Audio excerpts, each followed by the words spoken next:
Olá, estamos começando mais um EM Entrevista, com a série que recebe os deputados federais eleitos por Minas Gerais em 2022.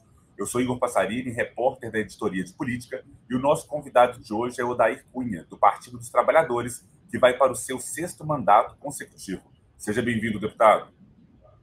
Eu que agradeço, Igor, a oportunidade de falar com vocês. O senhor já foi um parlamentar de situação e, nos últimos anos, de oposição ao atual presidente Jair Bolsonaro. Quais as principais diferenças que o senhor viu nesses governos e qual a sua perspectiva para o 3º mandato do Lula? Primeiro, é preciso dizer que nós queremos é que o país tenha um ciclo de desenvolvimento econômico com inclusão social. O que nós assistimos nos últimos 6 anos, que inclui esse governo, é uma agenda que produziu exclusão social. Nós aumentamos o número de pessoas em situação de rua, nós aumentamos o número de pessoas em situação de miséria, fome. E o grande desafio colocado para nós neste momento é exatamente garantir que se inicie um novo ciclo de desenvolvimento. E a grande diferença, na minha opinião, que nós vemos hoje, em relação ao momento em que eu tive a oportunidade de ser deputado federal da base do governo, era a preocupação com um desenvolvimento que gerasse inclusão social. Entrando nessa questão da Câmara, por exemplo, o PT terá a 2ª maior bancada mineira, né? Atrás apenas do PL, que é uma bancada que será uma bancada de oposição, né, do governo do presidente eleito Lula. Como o senhor enxerga o papel do partido no Congresso a partir do ano que vem? Nem o PL consegue fazer oposição capaz de impedir o governo, e nem o PT consegue ser uma bancada majoritária sem outras forças. O parlamento é exatamente uma casa plural que decide quando se constitui maioria. O presidente Lula é um governante que se preocupa com as construções democráticas, que respeita o processo democrático brasileiro e respeita as instituições. Eu acredito que o presidente, como já fez no passado, o presidente Lula terá condições de ter uma maioria sólida para implementar o seu programa de governo. O senhor integrou a equipe de transição dentro do Grupo Técnico de Minas e Energia. Quais os principais destaques do trabalho que foi feito? A grande preocupação nossa no grupo de transição foi apontar ao presidente da República problemas centrais nas áreas específicas de Minas e Energia. O primeiro é exatamente essa questão da política de preços da Petrobras. Essa política de preço, ela não interessa ao sócio majoritário dessa companhia, que é o povo brasileiro. Nós pagamos hoje um preço de combustível que leva em conta preços internacionais, que não levam em conta o custo de produção nacional. Nós queremos um preço justo. E o preço praticado pela Petrobras hoje é um preço que abusa do consumidor brasileiro, que faz com que nós tenhamos um processo de inflação permanente, já que o petróleo está intimamente ligado com o custo da produção nacional. A segunda questão que nós encontramos é um sistema elétrico totalmente desorganizado, virou, entre aspas, a casa da mãe Joana, não tem um sistema integrado que dê conta da tarefa de distribuir energia elétrica, que no Brasil é barata. Mas eles arrumaram tantos penduricalhos no sistema elétrico brasileiro que nós temos uma das energias elétricas mais caras do mundo. Então, eu repito, cuidar deste setor de petróleo e gás e cuidar do sistema elétrico brasileiro para que ele seja, que ele de fato seja o que é, um sistema que gera energia barata. No entanto, nós brasileiros não estamos nos apropriando daquilo que é barato, porque mexeram tanto no sistema, colocaram tantos encargos, que o povo brasileiro acaba pagando a conta de energia elétrica alta. Enfrentar, na minha opinião, esses dois temas é central para os primeiros meses do governo. Aproveitando que o senhor citou essa questão da Petrobras, entrando também um pouco em combustíveis, e aí passando para a área de infraestrutura. Como o senhor vê a questão, por exemplo, voltando que já pensando em Minas Gerais, do metrô, do Rodoanel, nós temos a questão das estradas também, né, com vários problemas. Como o senhor vê isso? Quais os principais projetos? Você já disse dois pontos que nós temos que tratar. O presidente Lula, quando esteve em Minas Gerais, na sua campanha eleitoral, elencou esses dois elementos, tanto do metrô como do anel, e também da BR-381, trecho de Belo Horizonte a Governador Valadares, como temas estruturais que serão enfrentados. É claro que essa é uma agenda do Executivo, mas, na minha opinião, o presidente Lula vai estar atento a esta demanda que é central para o povo de Minas. Aproveitando que nós estamos falando de Minas Gerais, existe uma diferença entre a postura do PT e do atual governo de Minas Gerais. Qual é a sua relação com o governador Romeu Zema e como o senhor enxerga os próximos anos de relacionamento entre os governos federal e estadual? A minha relação com o governador Zema é nenhuma. Eu cuido dos interesses institucionais do governo que chegam aqui, que são interesses que interessam a população. Sempre pautei o meu mandato para buscar ajudar o Estado a superar as suas dificuldades, os seus desafios. Por exemplo, em todos os anos, mesmo nesse período do governo Romeu Zema, eu coloquei emendas para aparelhar o trabalho e garantir instrumentos de trabalho eficazes para a Polícia Militar e para a Polícia Civil em Minas Gerais. Vou continuar esse trabalho, porque são duas instituições que cumprem um papel, apesar de estarem sob o comando do governador, mas, independente disso, cumprem um papel institucional importante e merecem apoio. Vou refazer. 3, 2, 1. Existe alguma pauta que será prioridade do PT aqui em Minas Gerais para tratar com o presidente eleito Lula, assim, já agora para o começo do governo, para esses primeiros meses?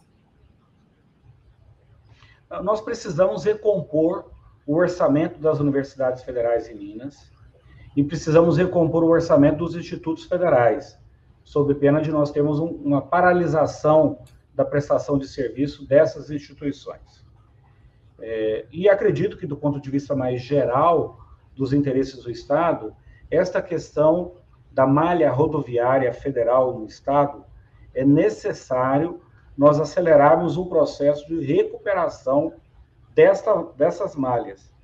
As rodovias, quando tem contrato de manutenção, os contratos são incapazes ou insuficientes para enfrentar toda a demanda de manutenção que as rodovias mineiras exigem.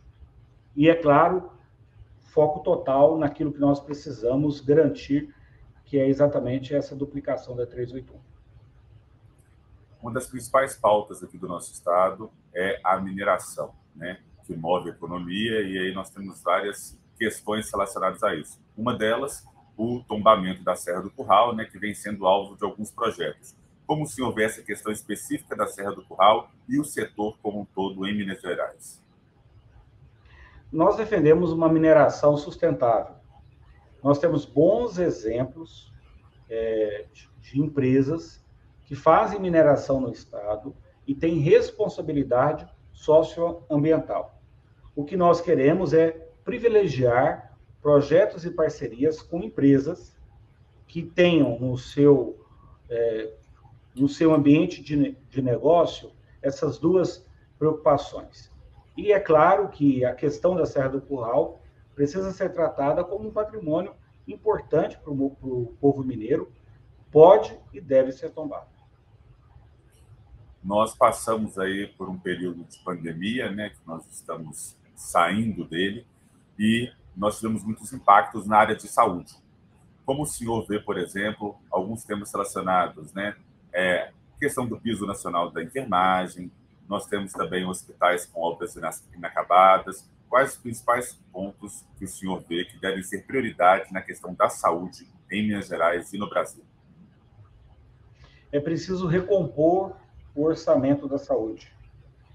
Com esse orçamento minguado, com o teto de gastos que se estabeleceu já há alguns anos, você tem uma trava que inviabiliza novos investimentos, por exemplo, na perspectiva da renovação e da melhora da tabela do SUS, a tabela de serviços prestados pelo SUS. Então, eu diria que, do ponto de vista da política de saúde, o grande desafio nosso nesse momento é a recomposição orçamentária. Entrando na questão da educação, quais os principais pontos que o senhor acha que nós precisamos alavancar para melhorar o ensino aqui no Estado e também no país?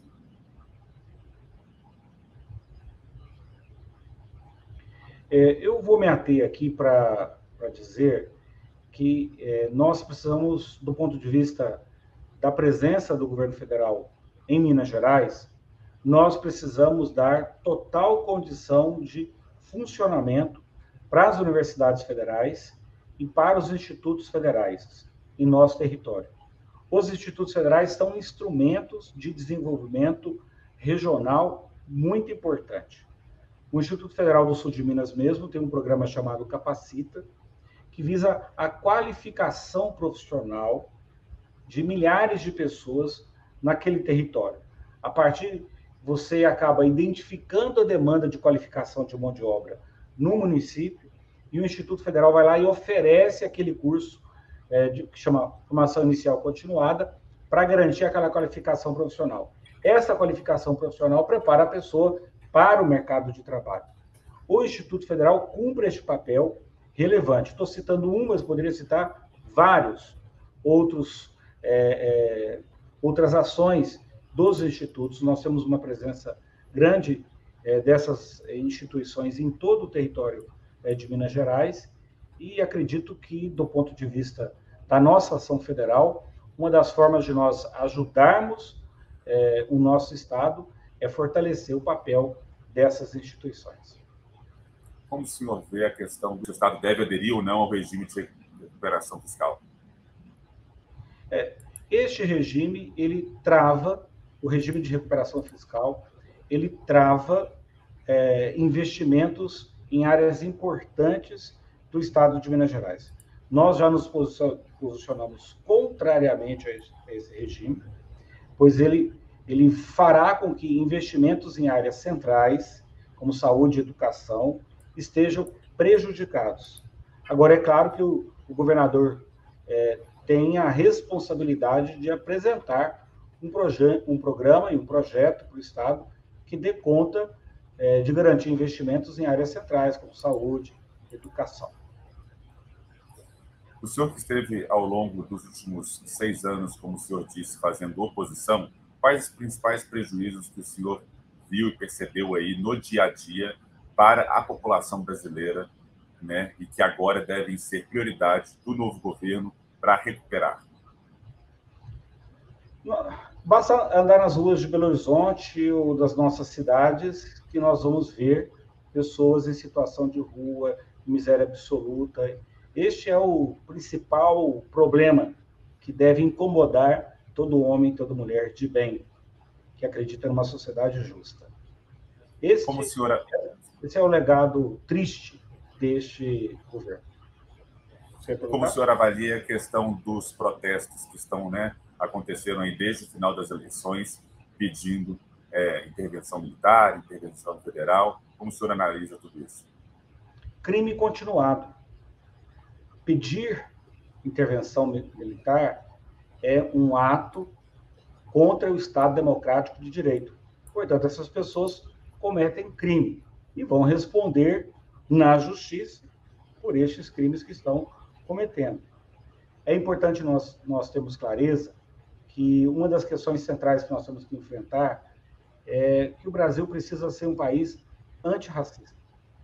Nós não podemos admitir nenhum tipo de intolerância. As pessoas não podem ser julgadas em razão da sua opção religiosa, da sua orientação sexual, ou a razão da cor da sua pele, ou da sua condição social. Nós precisamos criar e recuperar um Brasil de todos, um Brasil de todas, um Brasil onde a tolerância e o respeito sejam elementos centrais do nosso cotidiano.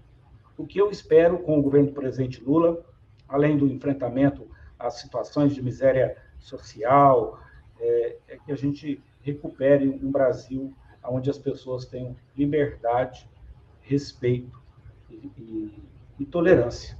É isso que eu espero.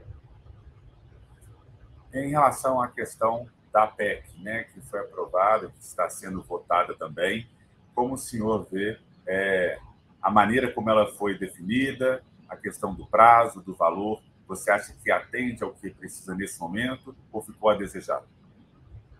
Eu acredito que atende. É claro que é importante a gente ter clareza que a PEC, o centro dela é a recuperação do orçamento. É bom dizer, Igor, que o orçamento previsto para 2023 ele é menor do que o orçamento de 2022. Ora, nós temos ações contratadas, pagamento de aposentados, pagamento de compromissos firmados em 22, de despesas continuadas, que precisam ter a garantia de recursos em 23. Nem isso o governo atual deu conta de encaminhar para o Congresso Nacional um projeto de lei orçamentária que pare em pé, que garanta a continuidade de serviços essenciais. Então, essa PEC ela é necessária para a recomposição do orçamento. Além, é claro, de trazer no seu interior elementos centrais, que, por exemplo, é preciso ficar fora do teto gastos com transferência de renda, porque isso significa garantir o mínimo necessário para a sobrevivência humana. É disso que nós estamos falando. Então, para programas assim, é muito importante essa PEC.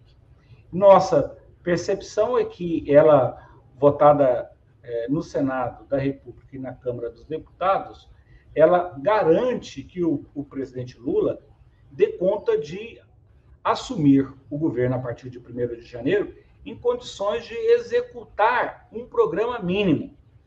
Qual? Do ponto de vista orçamentário, nós queremos que você tenha o orçamento de 22. Não tem nada de extraordinário. Então, a PEC, ela garante equilíbrio fiscal e ela garante responsabilidade social. É importante a gente ter clareza também que a PEC, ela traz consigo uma responsabilidade, uma determinação legal de que no próximo ano, ou seja, em 2023, o governo do presidente Lula envie para o Congresso Nacional um novo marco fiscal. Então, não se trata de retirar a regra fiscal da Constituição. Se trata de dizer que nós teremos uma nova regra fiscal. Qual? A que o governo encaminhar e que vai ser aprovada na Câmara e no Senado. Então, nós não estamos partindo para uma situação incerta e não sabida. A regra fiscal, ela existe, ela está na Constituição, e a lei está dizendo que, no ano que vem, nós vamos ter que debater uma nova regra fiscal.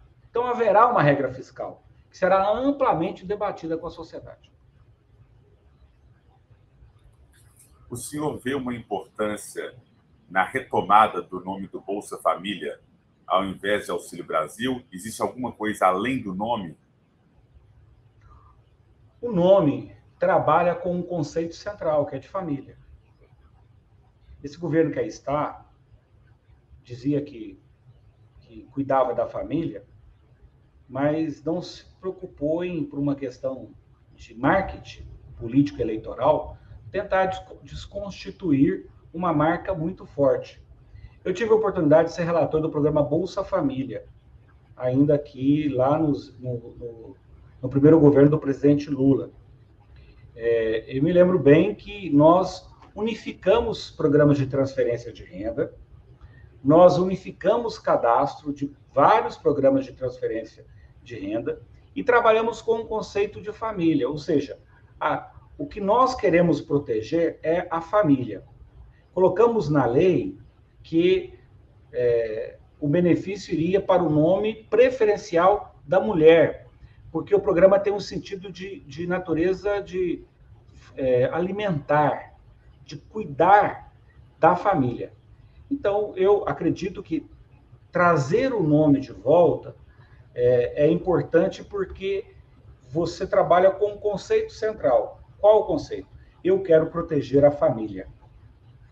E aí eu preciso proteger aquelas pessoas que se organizam numa unidade familiar. E tendo sempre preocupação com as crianças, com os jovens, com os adolescentes, mantendo aquelas regras que são centrais, que se a mãe está grávida, tem que fazer lá o pré-natal. Se tem filhos em idade escolar, tem que cuidar para que haja frequência escolar. E assim outras exigências que garantem que a família esteja como um todo protegida. Deputado, o senhor, como a gente falou no começo, está indo para o 6º mandato consecutivo. O que muda na atuação do senhor daquele primeiro mandato, né, lá em 2003, para esse mandato de agora? Quais são as diferenças dos desafios e quais serão as pautas que serão prioridade do senhor agora? Eu chego com uma experiência de ter já passado pelo Poder Executivo, de ter já sido parlamentar de situação, parlamentar de oposição. E é claro que a idade conta também, porque eu fui o deputado, quando eu cheguei aqui, eu cheguei com 26 anos. Eu era o deputado mais jovem de Minas Gerais e era o 4º mais jovem do Brasil. E é claro que a vida ensina e o exercício parlamentar é um exercício de construção de pontes, de entendimento, de formação de consensos, de maioria, para se implementar um programa. O que eu lamento é que ainda, como eu cheguei aqui em 2002, acabei de falar que eu fui relator do programa Bolsa Família, era um programa importante. Agora é bom dizer que a superação da fome não se dá apenas pelo programa de transferência de renda. O programa de transferência de renda é um dos elementos, mas ter a economia gerando emprego é central. Ter uma política permanente de valorização do salário mínimo é central. Garantir que as pessoas tenham acesso ao benefício de prestação continuada da assistência social é também fundamental. Então, nunca é uma coisa só. Você tem um conjunto de políticas transversais que garantem que as pessoas saiam da situação de miséria. E eu lamento que, 20 anos depois, eu volte a tomar posse como deputado federal e o centro da nossa preocupação tenha voltado a ser a superação da fome e da miséria. Igor, nada me incomoda mais do que ver as pessoas em situação de fome, de miséria, em situação de rua. Deputado, nós estamos nos aproximando do final, mas eu queria que o senhor falasse um pouco também sobre a questão da segurança pública. Como o senhor enxerga, né, os principais desafios da área aqui no Estado e no Brasil? Que projetos ou que medidas o senhor acredita que deveriam ser feitas para melhorar, né, o que nós temos hoje? O programa é vasto, é claro, que vai desde a qualificação e a formação permanente dos profissionais de segurança pública, a valorização dos profissionais, a garantia de equipamentos adequados, o enfrentamento à criminalidade, mas, sem dúvida nenhuma, uma mazela na área de segurança pública que nós temos que enfrentar é o feminicídio, que está ligada exatamente a esse machismo estrutural que nós temos presente na nossa sociedade e que nós vamos enfrentar com medidas efetivas de coação, de ação do Estado, da sua força, mas também com medidas de educação. Deputado, eu queria agradecer, né, a sua participação aqui e abrir espaço para o senhor colocar e falar sobre alguma pauta que nós não tenhamos debatido também, caso tenha interesse. Mas é isso. Muito obrigado. Eu que agradeço, Igor, a oportunidade de falar com vocês, colocar nosso mandato à disposição do jornalismo livre, independente, construtivo, como vocês fazem. Agradecer a oportunidade de prestar contas do nosso trabalho, convidar as pessoas a nos acompanharem aí pelas nossas redes sociais. O mandato, ele é um instrumento da sociedade. Nós representamos aqui o povo mineiro. Então, a nossa capacidade de ouvir está intimamente ligada aos nossos acertos. Quem escuta mais, acerta mais, e nesse exercício parlamentar, eu quero estar sempre aberto a ouvir sugestões, propostas, críticas, para a gente construir cada vez mais uma sociedade melhor para todos e para todas. Muito obrigado. Queria agradecer também ao nosso ouvinte, nosso espectador que nos acompanhou aqui, e até o próximo EM Entrevista. Tchau, tchau.